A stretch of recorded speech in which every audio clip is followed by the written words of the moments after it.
green to red. That means there's no flat cap on this one. It's just a bit of a chin mug, bit of a cold one. Anyway, obviously, basically, this video is just about just some recent videos I've been watching. One of my subs, or one person that I sub to, has just been climbing mountains and what have you, doing a bit of walking, and has used a mountain guide, or had a mountain guide with him and what have you. Couldn't praise him enough. But you will be a properly trained mountain guide if you will be in safe hands. Nice one. And there's a difference between a mountain guide and a mountain leader. I won't go into it's that sun coming in. Whoa. Nice and warm coming through the glass there. Yeah, there's a difference. A mountain leader will in general lead a group, usually at high altitude mountain conditions, will lead a group safely through whatever situation and whatever area. And a mountain guide will guide you on a specific route, specific route or location. That's the basics. So there is a difference between a guide and a leader. And yeah, and I just thought I'd have a bit of a chat. Going back many years now, I did go on an MLTB course, which stands for Mountain Leader Training Board. It's not like a full-blown course. It just sort of skipped over the basics and what have you. And I really got into land navigation. That's what I specialise in. Absolutely love it. By the way, if you're into your walking, not necessarily your high altitude, you can go around, mountains of 3,000 feet and what have you. The Ogwen, Snowdonia and Scafell and what have you. If you're really into your walking and your mountain climbing, get yourself one of these, Mountain Craft and Leadership. This is the 3rd edition. This is an old one. They do keep updating the editions, but basically, obviously, it's all the same sort of stuff in it. They just sort of add, they sort of just tweak it. So yeah, get yourself one of these. This cost me 15 quid, 14.99. I don't know what they add on Amazon and what have you. Excuse me. But it covers everything that you need to know, and tips and everything. So yeah, Mountain Craft. God, hang on, I think I need another sip. Mountain Craft and Leadership. Get yourself a book. Really good information, everything you need to know in it. And this is the MLTB courses and what have you. Mountain Leader Training Board of Great Britain and Northern Ireland. That's the one. Yeah, it's a full title. So yeah, recommend that book. You see, good thick book. It's got everything. It's got illustrations and all sorts. It covers everything that you need to know. So yeah, like I say, I got really interested in land navigation, and that's what I think I've specialised in that for years. And it's plug time. Well, I've got loads of land navigation videos on this channel, but what I've done is created a channel called Land Navigation, believe it or not, and I've just liked my videos, watched my videos, liked them, so they've all gone on this, so they're all together on this channel, this Land Navigation channel. So if you're into that, because I've always said, if you ever venture out into the hills, the mountains, you should just at least learn the basics. That's all you need to learn. On my channel, I've got videos from the basics for beginners up to more advanced techniques, which take a bit of, I got people commenting. I got lecturers, like a university or something, lecturers and they've said they're trying to something or other, a certain aspect of land navigation they're trying to teach their students and this and that, and they can't grip it, they can't get their head around it. And one or two, and they've actually commented, I have talked about this before, and they've said, well, tell you what, go home, go on my channel, then be vids, well, it's land navigation now, but in them days it was just, they were all on this channel, and watch this certain video. And they all go home, and the next day they all come back and say, oh, why didn't you explain it like that so easy? It's simple. So, you know, and they've got back to me, these teachers and lecturers and what have you. So that's what I like to do. I like to keep it simple. Yeah, a lot of people, they for some reason, using a map and a compass, they just can't get their head around it. But it is so simple.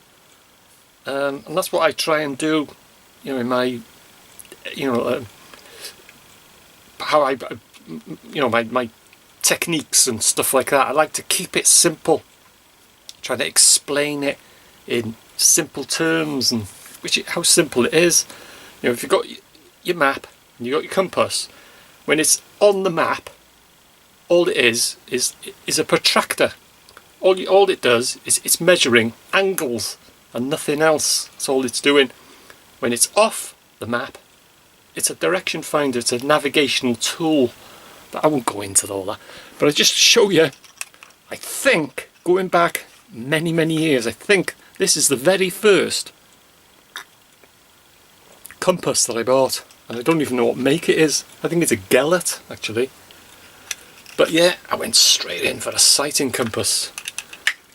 See the mirror there, and technical stuff, and that is actually, they shouldn't be as loose as that, but like I say, it's not a silver or Suunto or what have you, but it shouldn't be, probably because it got damaged. The hinge of the mirror got broke and it wasn't in use. I wasn't actually using it out on the mountains or on the field or what have you. It fell off the shelf, but I put it back together, got super glue and glued it, but it shouldn't be that loose on a sighting compass. It shouldn't be, you know, you can still use it, fully, you know, use it and what have you. But I'm sure this is the very first one that I bought. Can't remember how much it cost now, probably about £5, something like that. But I have got others. I've got some silver compasses and what have you. My most expensive one is a silver sighter, and I think that cost me, I think it was about 70 quid, something like that, but I think they've come down in price now. But I've got loads of compasses and what have you. So yeah, and I have said in the past, you know, a lot of people will say, got my phone now, or even GPS unit, you don't know maps and compasses, a stone age, it's going into the past. Okay, fair enough, they're a great tool. I've got several GPS units. They're absolutely fantastic things, but they should work in alongside a map and a compass. They should not replace a map and a compass. They work alongside. You should always have a map and a compass as backup. Anything can go wrong with, you can lose your signal, batteries can fail, it's an electronic device, it can pack in. There's very, very little to go wrong with a map and a compass. And you should learn the basics of how to use a map and a compass. And also, like I said, this got broke because it fell off the shelf. A compass, you should never ever put it on the ground. It should, at all times, it should be attached around your neck, or with a little carabiner onto a belt hook, or your rucksack loop, anything like that. It should always be attached to, like I say, either a rucksack or to yourself. It should never be loose like that. When you're using it, you never ever put it down on the ground or on a stone wall or anything. It should always be attached to you at all times. You should never ever lose your compass, because that thing could save your life. Just little things like that. But yeah, I just thought I would have this bit of a chinwag, and also a mountain guide and a mountain leader. Like I say, I've explained the differences, And if you're in a group, the fittest person should always be at the back, never in the front, because obviously you'll get, a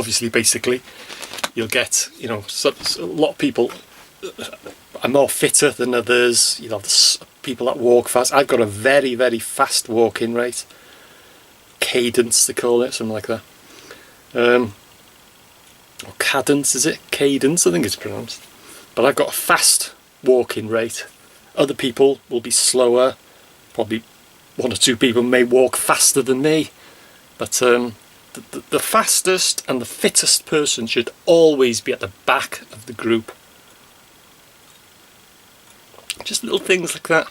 So yeah, I just thought I'd just have this bit of a chin wag. Yeah. So anyway, obviously, basically, if you're into your walking and going out into the hills and stuff like that, get yourself one of these. I'll just say this is an old one, 3rd edition. God knows when this was printed, probably in the 80s, something like that, perhaps 80s, early 90s. But they'll have revised it and that. But basically, obviously, it's all the same stuff, and they just tweak it a bit.